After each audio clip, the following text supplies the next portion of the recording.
what's up? Yo, what's happening, What's up? everybody? Everybody, what's up? We are back with another episode of FIRE15. FIRE15. I am Doc. The handsome, the amazing. That's right. Come on with it. Come on with The it. beautiful. Give me all the adjectives. The intelligent. Come on. Genius. Skillful. Are you done? Willful. I'm just helping you out. If you ran out, I got plenty. I'm done. Okay. All right. Bet. Oh, goodness. And this is PJ. Yes, the PJ. Spirit-filled, anointed, beautiful, Appointed. glorious, appointed. Sugar anointed. Yeah, we done. We done. And just like that, it's been good. 5:15, y'all know. But We're back for another listen, episode, guys. yes, we Today love is you going to be good. guys. I think it's gonna be. Listen, this ain't a relationship podcast, but we talk about relationship A stuff. lot. And we talk about life stuff. Yeah. But we we do. talk about relationship stuff because whether it's a romantic relationship, whether it's a friendly relationship, life is about relationships. It is. It is. It's about Whether you're relationships. married or single, you have friends, you have family. Yeah. And if you don't have any, God didn't intend it to be that way. You should not be doing life You alone. should not be doing life alone. Yes. And I think that's why today actually is this topic is good for relationships, whether you're married, whether you're engaged, whether you're dating, friends. whether you're friends, whether you're trying to be friendly, whether you're trying to get new friends, whether But it's a before parental we- relationship or anything like that. Yeah. Before we talk about the topic, if this has blessed you in any way, this is your first time, hello, welcome. You should What up? subscribe. If not, like it, share it with somebody, and see how Yeah. it could be impactful for somebody else's life. Yeah. So today is talking about how do to you build, rebuild trust? trust, meaning that How do trust was you- broken. Meaning that trust was broken. Yes. And you know, and this is, I won't say that it's hard for a specific group of people. It's just hard. Sure. It's just No hard. matter how you slice it, it's hard. Yeah, because I think when you think about trust and trust that is broken, it's like a glass. Like you break glass, and then there are pieces. Yep. And then even when you put those pieces back together, they may not fit Yeah. like they did before. Yeah. And it requires work to do that. It does. Yeah, and unfortunately, some people have experienced broken trust that it's hard for them to trust anybody again. Yeah. And I think to a certain degree that's fair. I think to a So, certain degree that's fair. so what ends up sometimes happening is, say for example, you have a dating relationship or a romantic relationship, and the trust is broken. Then you side eye everybody. Everybody's intentions are impure. Everybody lying. Everybody cheating. Every man a dog. Yeah, and and every every woman a woman gold won't- digger. Yeah, and like- just all that type of stuff. Yeah. But it's just an attack of the enemy to keep you isolated and to have you to miss out on some of the most amazing things about life, and that's relationships. And so I think that some of the practical tools to rebuild trust, first of all, like, let's talk about apology love languages. Can we talk about that for a second? Okay. And a person apologizing when they've done something wrong, all apologies are not created equal. No. Hello? They're not. Can They're we not. say that? And everybody likes to be apologized to in a different way for it to hit. And so before we talk about anything, we talk about apology, then we can talk about what happens after that. But with apologies, how do you like to be apologized to? Well, I think you made a valid point that if you're going to actually rebuild trust, there has to be an acknowledgement That part. that the trust was broken. Yes. Because most people want to skip step A and No, go no. straight to step C, D, and E. Like, you gotta, if you're going to if you're going to work on this, Yes. I need you to apologize. First, I need you to say you're acknowledge sorry. that you've done something wrong. Right. Like, take the L, Because please. if God requires you to repent and apologize and turn away, I'm gonna need you to do the same thing. Yes. Don't skip it. Acknowledge you're wrong. Acknowledge you're wrong. I like to be apologized to in a way that I feel like there has to be you have to show remorse, because if you're not sorry, keep it. Yeah. I don't want it, because for me it's like at that point you're not rebuilding trust, and if it gets to a point where I don't need your apology, I'm not building a relationship with you. I'm not interested. Right, I'm not interested. Yeah. So keep your apology, keep your lack of remorse, because I ain't trying to, like, I ain't on that type of time no more. Yeah. Like, so I like to see some type of remorseful, like, I need to know, you saying you sorry, but are you sorry? Yeah. Like, or are you sorry you just got caught? Or for me, you sorry that it hurt my feelings. Right, yeah. right. I need to know don't that you're sorry. I'm sorry you feel this way type. Yeah, no. Don't do that. Please don't do that. But do that. I think, first of all, there is a real book that's called Apology Love Language. We're not just talking some random talk. And it teaches about the different types of apologies so that it makes a difference in how you're wired, and it makes sure that it hits for you. So for me, I like accountability. Okay. So talk to me about, you said okay like you didn't know that. No, I'm saying okay, like I agree with you. Okay. I need for you to take accountability and then help me. I need to know that you understand why I need, like, why I was affected, all the things. And so whether that's you repeating back to me or whatever, let me know that I know that you know. So basically it's saying like, hey, I know that I did this. Not only am I apologizing for doing this, but I understand my role. Yes. That I played in this. And I'm taking accountability for those actions. Yeah. And for that, I'm sorry. Yeah. Like, don't just say you sorry. Don't be remorseful. That's cute. But, like, what did you do? Right. Why are you? I mean, I tell our kids all the time, when we get done talking to them, and maybe this is time where, what are you sorry for? Yeah.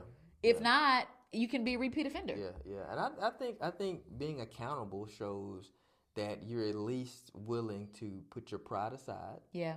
For a second and admit your role. Yes. Now, this is where it gets juicy. You ready for this?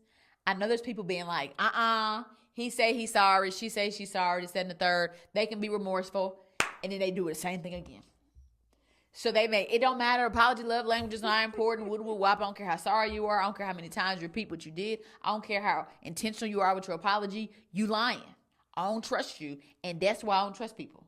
So why are you laughing at me? That's funny, 'cause people that's the first layer, is how you like to be apologized to, because I think acknowledgement and apology is important. I don't care who you are, it's necessary. Because if you're not willing to apologize, you got this P word going on, and God hates the P word. What? Porn? He hates that too, but I was talking about pride. Yeah, I was going to wait you say, because some people may have just jumped in here. They don't know what you're talking about. Pride. Okay. Only a prideful person will not be apologetic. Yeah. But now on the flip side, there is some action behind this apology. There is some changed behavior behind this apology. There is some not repeat offenderness behind this apology. Okay. And I think that if you're going to rebuild trust, to know that your actions or whatever the offense was broke the trust that way, don't do it again. That part. Like, stop. Full stop. Don't do it again. Because like I said, if you're rebuilding trust, and I got to trust you again, like the 20 steps that it took to get there, don't go that way. Don't walk that. Please don't walk that way. Don't even go that direction. Don't look over there. Right. Like, ain't nothing over there for you. Don't talk about it. Don't look about it. Nothing. 180. Yeah. 0. Right. We're not doing that. So I think that even with rebuilding trust, you not only to acknowledge you're remorseful, those type of things.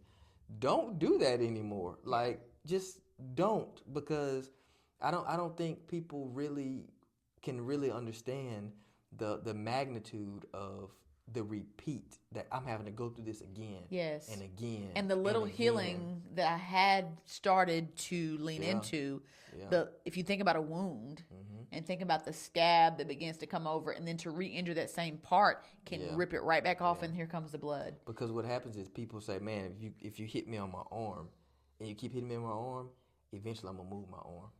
And you don't have access to hit that anymore. Yeah. And then you wonder why you feel like we distant, we ain't connected. Then you closed off. And again, unfortunately, but understandably, that starts to bleed over into other relationships. Yeah, it does. That starts to bleed over into your next romantic partner, your next, how you lean in to the next person. Because that's why it's important to be healed, though. That's right. Before you do that, because people can be paying for things that they didn't.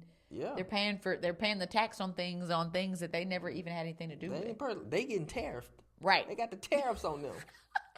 And they got tariffs on them, and it's like, hey, the lack of trust tariffs. And it's like, I ain't getting nothing. I ain't up in here, and I'm getting hit with the taxes. Yeah, but I mean, for everybody. You got hit with taxes when we got married. You got hit with tariff taxes. I got hit. You got hit with lack of trust tariff taxes. I got hit with. And I won't go into super detail because we don't have a ton of time. But like, I had trust issues. Yeah. I had seen things in my life and in marriages that were around me where I side-eyed men, and you had never given me a reason to not trust you. But surely, barely, clearly, You must have had something going on. Yeah, I mean, and it was not true, but I was jacked. I was jacked up. Yeah, and I think that, but the way that you wanted to protect yourself, I couldn't fault you for that. Yeah. And I took. And those you didn't get mad. No, I did take them personally though. For a while. I took them personally for a while because I was like, I ain't did that. I was like, I ain't did that. I'm like, yeah, you can look at my phone. I don't care because you're not gonna find anything. But at the same time, can you tell me why? Interrogation-y. Yeah, it's like, can you tell me why? I don't know. Or like what you're looking for? I don't know. I don't know what I'm looking for. I need to see it. But I'm just like, okay, all right, cool. Yeah. But I think so thank you. You're welcome. You're welcome. You don't seem very You're welcome.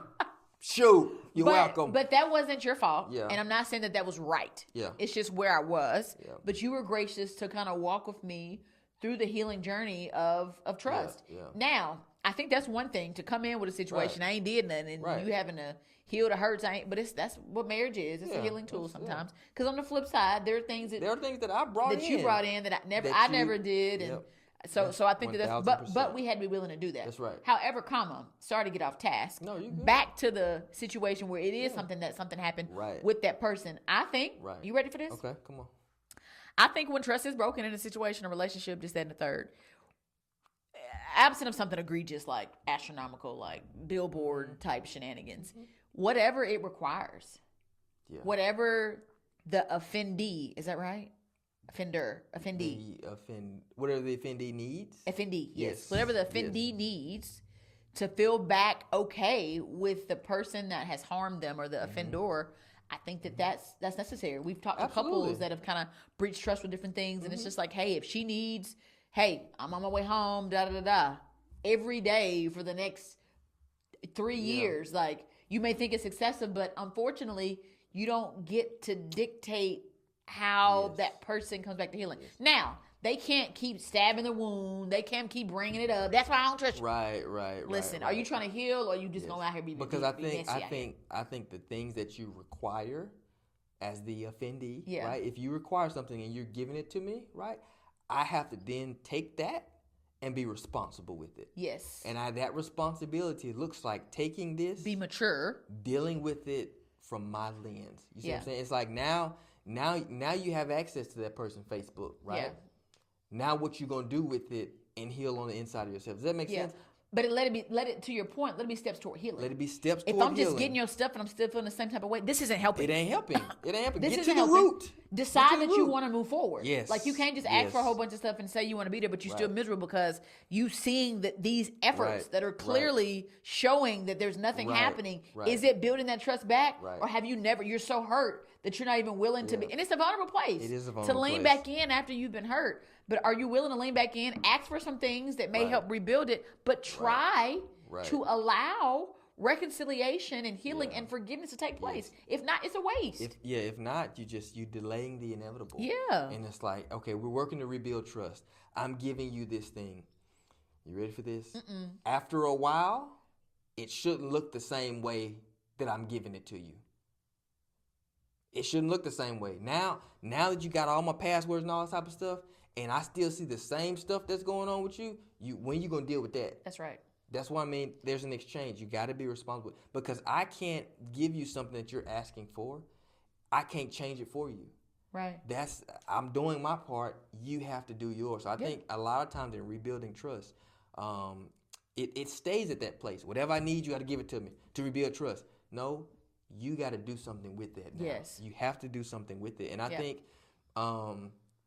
because what happens, what I hate to see, what just hurts my heart to see, is that a lot of things keep compounding and build over into the next relationship or bleed over into other relationships. And they say, well, I'm not going to trust nobody no more because this person broke my trust. It's really a short-sighted, incomplete way of looking at things, because it's like if you have a bad experience at a restaurant. That's good. You love this one. Yeah. Do you give up eating? Out? You don't give up eating out. Yeah. A lot of times, if that's your favorite restaurant, you have a lot of grace. And you go back again. Yeah. But we aren't willing to do the same thing in relationships. Now, I'm not talking about I'm not saying condoning manipulation and abuse or abuse. I'm not saying continued that. infidelity No, or that's not what I'm saying. Like you get drug out here all kind of ways, and we like, oh yeah, just go back, rebuild trust, say you're sorry, and get Facebook. No, like, listen, come on. We talk about continued infidelity. Yeah. For me. In full. You go. But I think those type of things. We're not saying give grace for those things.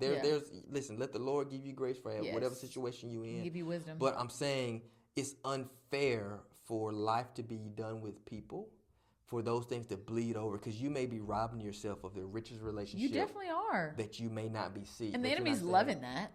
Man, he loved to the first thing that he did was broke a relationship. Yep. He loves to break relationships. That's what he does. Yep, that's his jam. That's what he does. And so I think that if we're going to rebuild trust, the first thing that I have to that we say is, we have to apologize. Yeah. We have to accept that accountability. We have to show remorse. We have to give that person what they need. Yes. But we also have to, and I think this is one of the most critical parts, we also have to own our healing process. Yes. We have to own our healing process. This is what it's going to take me to heal, and these are the steps. There has to be like an end. Gotta have the steps. Like there has to be. Yeah. You can't be just do this forever until I say. Right, because if that's the case, then you ain't healing. No. You just hurting somebody else. You just carrying on. So I think that you have to have a process to the healing, and that requires steps. It does. Steps and milestones. And so, want to just say this before the time is up. We got to make this fire 20.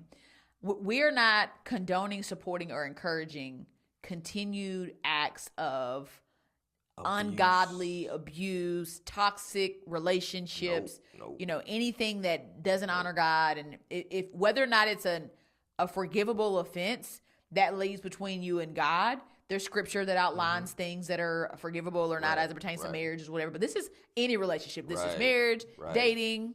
This is, girlfriends, my girlfriend, my guy friend or whatever, that type thing. So relationships overall, and how I may have been impacted in some way. And because of what you did, I was hurt. That's right. Or because of what you did, I've been closed off. And then I don't trust anybody anymore because of how you handled me, knowing or unknowing. And I think you have to also be willing to approach the person. Don't just go on and you bleed and hurt. And you don't want to approach them because you don't want to rock the boat, So being willing to say, like, that hurt my feelings. So we're not saying just forgive each other, make a plan, and move forward. And this person out here dragging you in these streets. Yeah, no, we don't believe in that. We do not believe in that. We're not doing that. That's not what we're doing in 2026 or ever. Or 5 or 4 or 3 or 7 or 8 or 9. That's right. Because if God sees me as a precious child and treats me as such, you're going to have to keep that same energy. Keep that same energy. Okay. We love y'all. Hey, time is up. I was just going to say something, but I'm glad you cut me off. Holy Spirit. I'm glad you cut me off. Until next time, guys. Hey, we love you. Peace.